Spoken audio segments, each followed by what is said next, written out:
El siguiente programa cuenta con el apoyo e impulso de la Comisión Nacional de Televisión.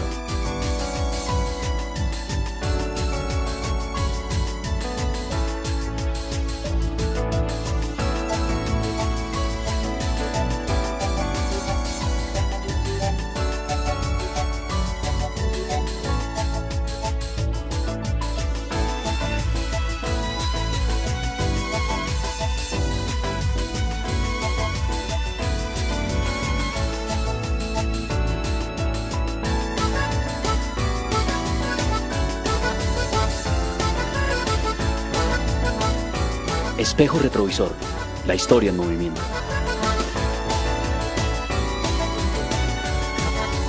Santiago es un periodista entre los miles y miles que en estos 200 años han trabajado para difundir información e ideas. Su viaje busca los retos, las dificultades y los esfuerzos que han enfrentado quienes han defendido ese derecho maravilloso a comunicarse y a estar informado. Sus herramientas son ahora mucho mejores que las de 1810, pero el sentido sigue siendo el mismo: buscar, encontrar y contar. Ahora tiene media hora para contarnos 2 siglos de periodismo, 200 años de opinión.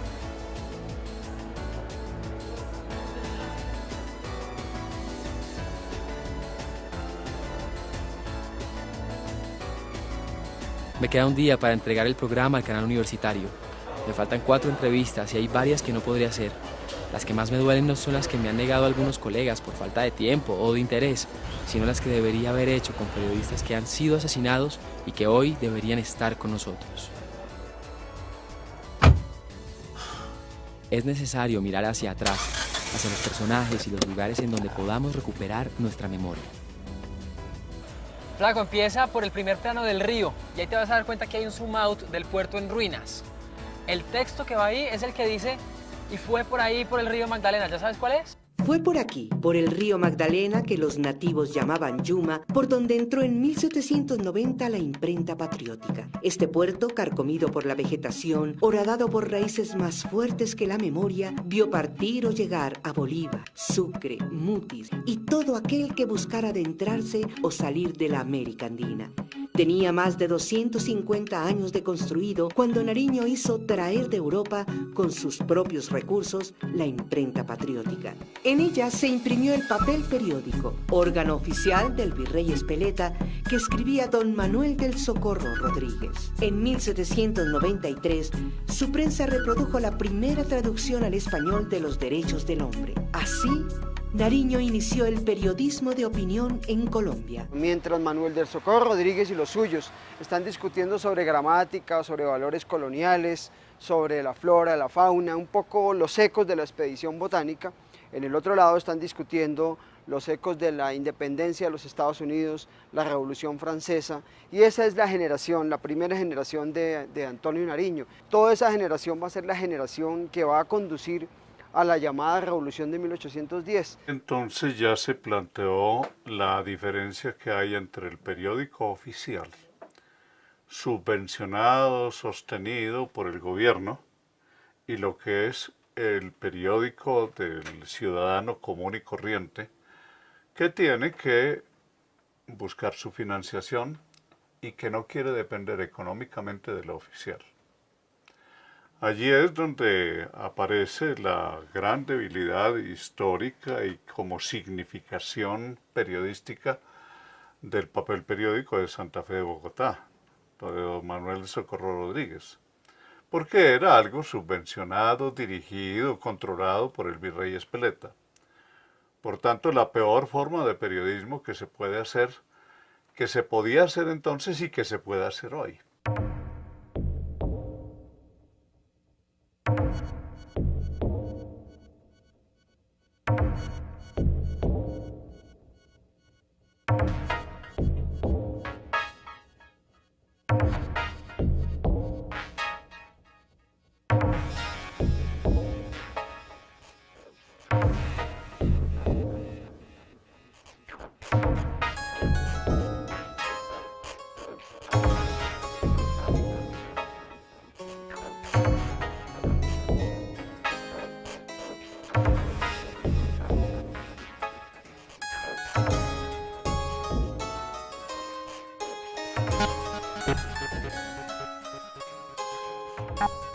Es que para Nariño es algo muy claro. Si queremos ser independientes, hay que romper las dependencias. Parece una tautología, pero hay que romper las dependencias y hay que romper las dependencias en respecto de España. En cambio, los criollos siempre soñaron en tener aquí por lo menos un principito, porque para ellos lo importante no era el que todo este reino se independizara a partir de las gentes de la clase baja, sino que se mantuvieran los privilegios de los criollos.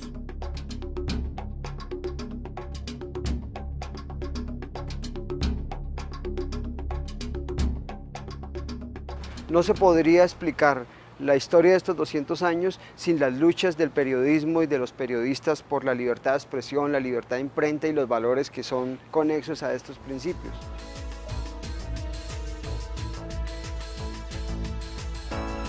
¿Sabes dónde estoy?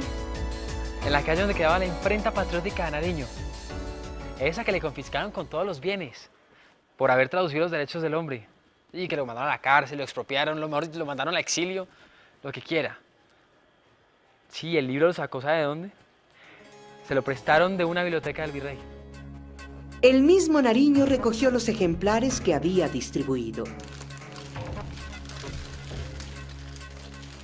El peligro se hacía inminente mientras el fuego dio cuenta de la primera edición de los derechos del hombre y del ciudadano. Sus acusadores nunca encontraron la prueba del delito, pero en el alma de América estaban grabados al rojo vivo. Yo creo que en Colombia en general el ejercicio del periodismo es bastante complejo y es casi que un desafío realmente, porque el contexto colombiano es muy particular. Y el periodismo es por definición cuestionar al poder, pues, informar sobre el poder. Entonces, pues eso lo hace muy difícil.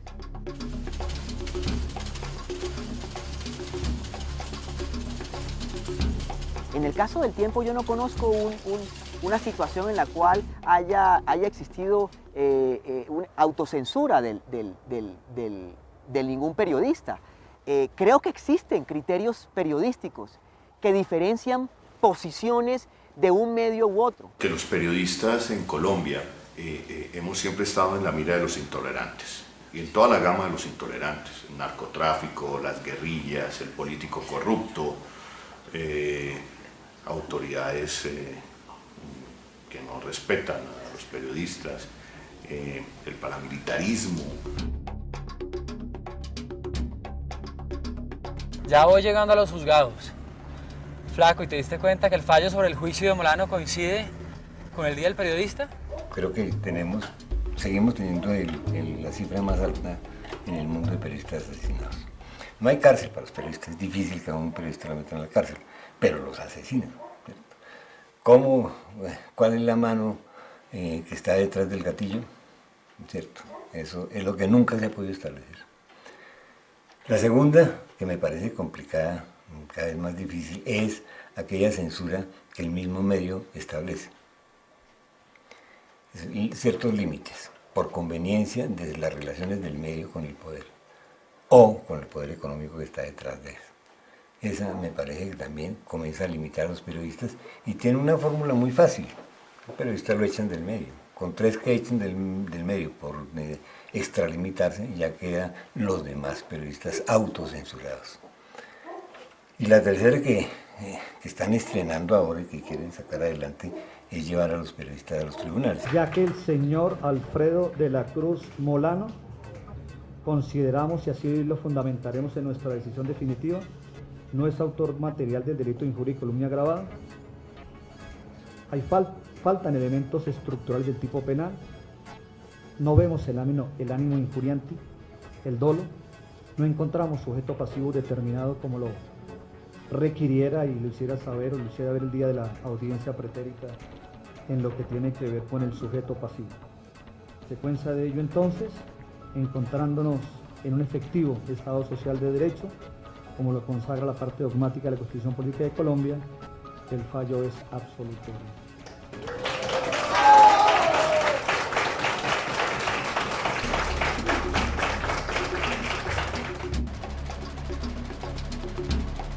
El Tiempo nace como un periódico ligado al partido y a las ideas republicanas en la primera década del siglo XX y luego hace un paso hacia el Partido Liberal. Luego el director del Tiempo y fundador Eduardo Santos se convierte en presidente de la República en los años 40 y luego el Tiempo hace parte de esa resistencia del Partido Liberal a unos gobiernos conservadores. Luego vendría la dictadura de Rojas, donde el periódico en esa defensa del Partido Liberal y de las ideas liberales pues sufre la censura, es clausurado, le toca cambiar de nombre y eso marca la historia y la identidad del periódico para luego en los 60s y los 70s pues ir transitando un camino de independencia y autonomía de los medios de comunicación frente a esas casas políticas tradicionales. Ese camino ya terminaría hacia los años 80s y 90s cuando el periódico también hace parte de la lucha contra el narcotráfico. La prensa tomó este nombre del método con el cual se imprimieron los primeros periódicos, literalmente prensados entre una matriz y un soporte rígido. Luego vino la impresión en caliente, plomo fundido que iba construyendo las líneas de impresión con las cuales se escribieron millones de noticias. Desde los años 70 llegaron las rotativas, máquinas de movimientos perfectos y eficiencia sin límites. Colombia siempre ha tenido los mejores equipos, tal vez porque también ha tenido excelentes periodistas. He corrido riesgos, he tenido problemas de seguridad, que valga decir han sido, digamos, atendidos por el Estado muy diligentemente. He tenido demandas, me he ganado enemigos, he perdido amigos. O sea, ha sido costoso en ciertas cosas, pero ha sido muy gratificante. La primera experiencia la tuvimos con María Isabel Rueda, Enrique Santos Calderón, Gabriel García Márquez, ni más ni menos, Julio Andrés Camacho, que venía de ser gerente de la revista Cromos y yo, y fue el noticiero QAP. De última hora desde la ciudad de Cali continuamos QAP. Fue una aventura exitosa económicamente, no puedo negarlo, nos prestaron plata, nos fue muy bien y el rating pues trajo pauta y la pauta pues nos hizo poder hacer millones de cosas, tener periodistas muy bien pagados, financiar viajes, hacer todo lo que los periodistas queremos y lo que normalmente por cuestiones de costo no nos dejan. Y la aventura termina lánguidamente cuando por cuenta del proceso 8000 y toda nuestra posición de crítica del tema, a pesar de tener derechos adquiridos, los amigos del gobierno en el Congreso, encabezados por el actual alcalde de Bogotá, Samuel Moreno, y por Marta Catalina Daniels, tramitaron una ley que nos negaron todos los derechos adquiridos. En televisión, yo me atrevo a decir con mucho respeto, pero también con mucha claridad, de que desapareció el periodismo de opinión.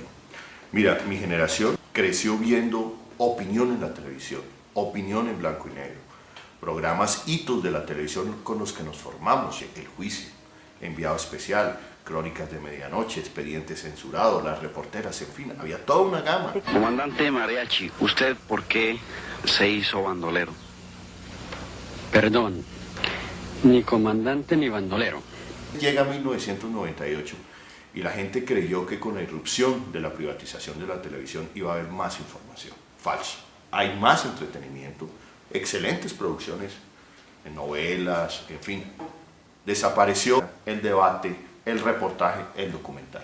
Estando en el canal Caracol, por ejemplo, más o menos a comienzos de la década del 2000, yo fui director de programas periodísticos del canal, que propusimos hacer un programa dedicado a escarbar en un episodio que estaba casi totalmente olvidado por el país, que era el cautiverio del que eran objeto casi 500 miembros de la fuerza pública que habían caído en poder de la guerrilla a lo largo de varios episodios en el año 98.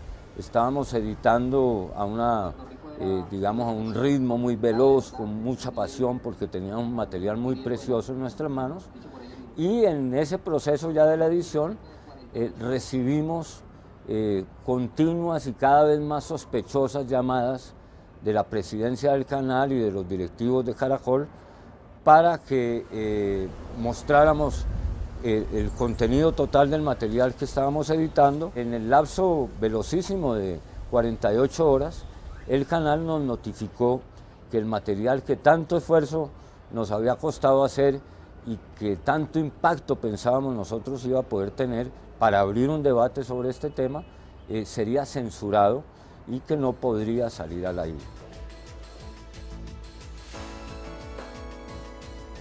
Claro, listo, ya terminé de Botero, ¿con qué sigo? Inicia con la parte de Alfredo Greñas. Sí, porque es que nadie mejor que Greñas para entender lo terrible que fue para los periodistas la época de la regeneración. Es que le cerraron 10 periódicos, lo mandaron al exilio, y el hombre nunca dejó de escribir, de dibujar, de imprimir, de hacer.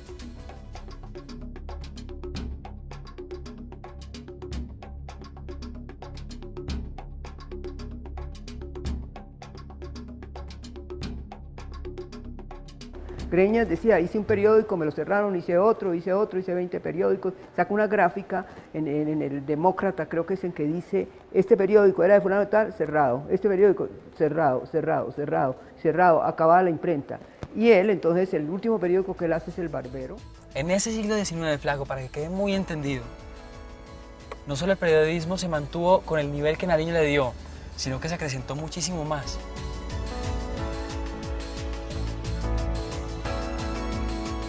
Hay una particularidad en la historia del periodismo colombiano y es que el periodismo colombiano se agiganta cuando está en condiciones adversas y difíciles.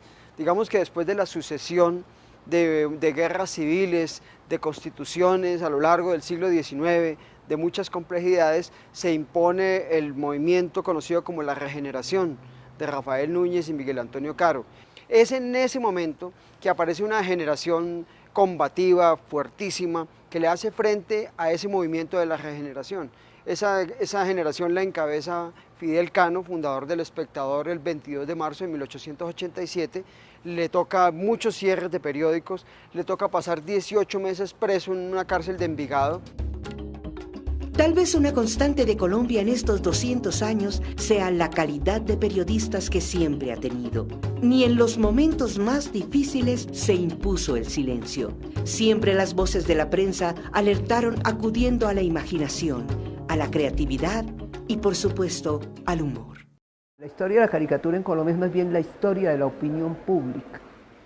Entonces es una historia de la opinión. Yo creo que le deja un inventario de qué nos hemos reído los colombianos, porque nos hemos reído de presidentes, empieza burlándonos del presidente Santander y termina burlándonos del presidente Uribe. Entonces le deja como un sentido de la libertad, ¿no?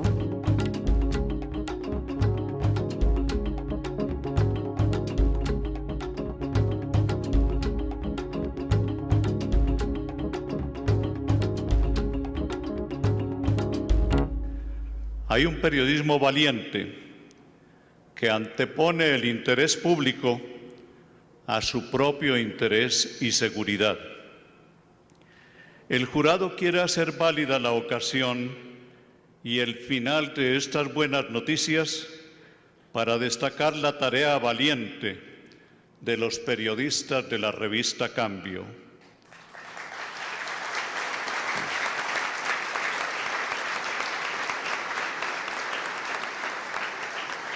Yo tengo la firme convicción de que nos convertimos en una piedra en el zapato para el gobierno por haber publicado un informe de la Corporación Arcoiris, un resumen de un informe de la Corporación Arcoiris, informe que se basó en datos oficiales y que fue publicado por todos los medios con excepción del Tiempo. Nos dijo que éramos unos idiotas útiles de la guerrilla. La embestida más furibunda, a mi manera de ver, de las últimas décadas contra el periodismo crítico independiente. La salida de la revista Cambio, la salida de columnistas que critican como Claudia López, reitero, llevar a tribunales a periodistas como María Jimena Duzán, Alfredo Molano, la cacería criminal en contra de nuestro programa de contra de Contravía, que somos 4 gatos. El ejemplo más reciente y el más preocupante es el cierre de la revista Cambio, digamos. que yo creo que es una tragedia para el periodismo colombiano realmente, en un momento en el que el país necesita más voces, quienes tienen la posibilidad de ofrecer una voz lo que hacen es cerrar las voces, y las cierran por un evidente conflicto de interés, digamos. Si alguien creía que lo que me pasó a mí en el tiempo, que me echaran por criticar con razón y con argumentos al periódico, era un caso aislado, pues creo que el cierre de la revista Cambio nos ha dejado perplejos de hasta dónde está dispuesto a llegar la casa editorial del Tiempo para la defensa de sus intereses económicos y de ganancias y políticos en contra del periodismo. En cuanto al cierre de Cambio, es una interpretación que algunas personas tienen y que obviamente nosotros desde el periódico la respetamos. Sin embargo, son necesidades comerciales las que movieron al cierre de la revista. Después de haber recorrido tantos años de la mano de nuestra historia, de haber sufrido intentos de secuestro y atentados, y de haber comprendido en carne propia por qué el periodismo se convirtió en nuestro país en una profesión de riesgoso ejercicio, hoy, cuando han disminuido las amenazas y la carga de los asesinatos, se advierte un nuevo riesgo de un inconmensurable peligro: la información convertida en negocio. Lo que estamos viendo en este momento es que los medios están cerrando totalmente, digamos, desde el punto de vista editorial, la disidencia, la mirada distinta de la realidad. 143 periodistas han sido asesinados desde 1977 y nadie sabe cuántos tuvieron que salir del país o de su pueblo, otra vez desterrados por el crimen de opinar. Que todavía hablan por radio y no se les entiende nada, por eso es que no se entiende, ¿no ves? Porque hay ruido de interferencia, sí. Porque el gobierno y dicen, uy, ¿qué dijo? Que no, que el gobierno ejecuta. ¡Ah, bueno, sí!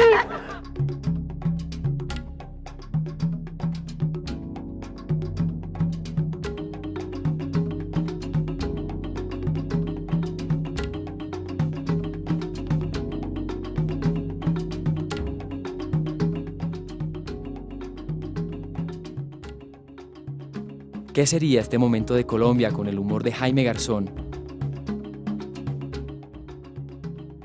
Nos hace falta porque no ha habido dientes más afilados que los de Heriberto de la Calle. A Jaime le debe este país un periodismo único, frentero, alegre, inteligente, irrecuperable. Somos un Estado que se ha construido entre batallas de sangre y de ideas. Ideas que pasaron por el papel y que ahora pasan por la radio, la televisión, la internet.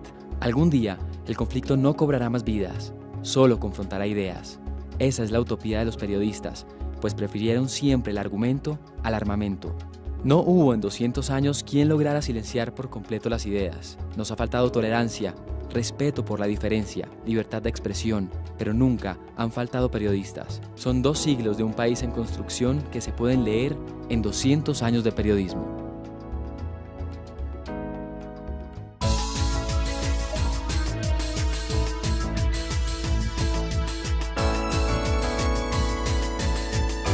Con el apoyo e impulso de la Comisión Nacional de Televisión.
Espejo retrovisor, la historia en movimiento.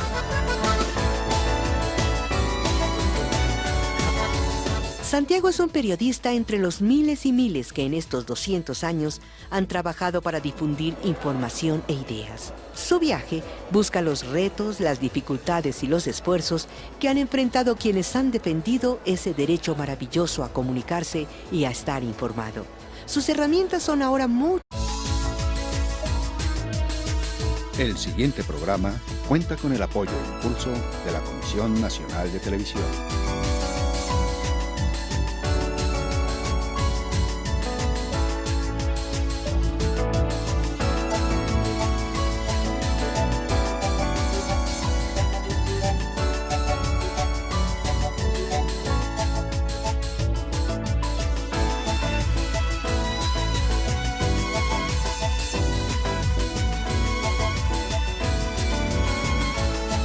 Carcomido por la vegetación, horadado por raíces más fuertes que la memoria, vio partir o llegar a Bolívar, Sucre, Mutis y todo aquel que buscara adentrarse o salir de la América Andina.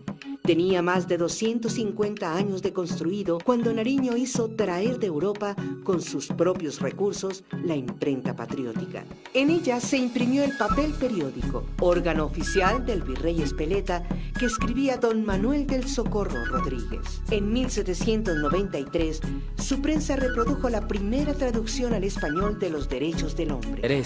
Sino las que debería haber hecho con periodistas que han sido asesinados y que hoy deberían estar con nosotros. Es necesario mirar hacia atrás, hacia los personajes y los lugares en donde podamos recuperar nuestra memoria. Flaco, empieza por el primer plano del río y ahí te vas a dar cuenta que hay un zoom out del puerto en ruinas. El texto que va ahí es el que dice, y fue por ahí por el río Magdalena, ¿ya sabes cuál es? Fue por aquí, por el río Magdalena, que los nativos llamaban Yuma, por donde entró en 1790 la imprenta patriótica. Este puerto echó mejores que las de 1810, pero el sentido sigue siendo el mismo: buscar, encontrar y contar. Ahora tiene media hora para contarnos 2 siglos de periodismo, 200 años de opinión.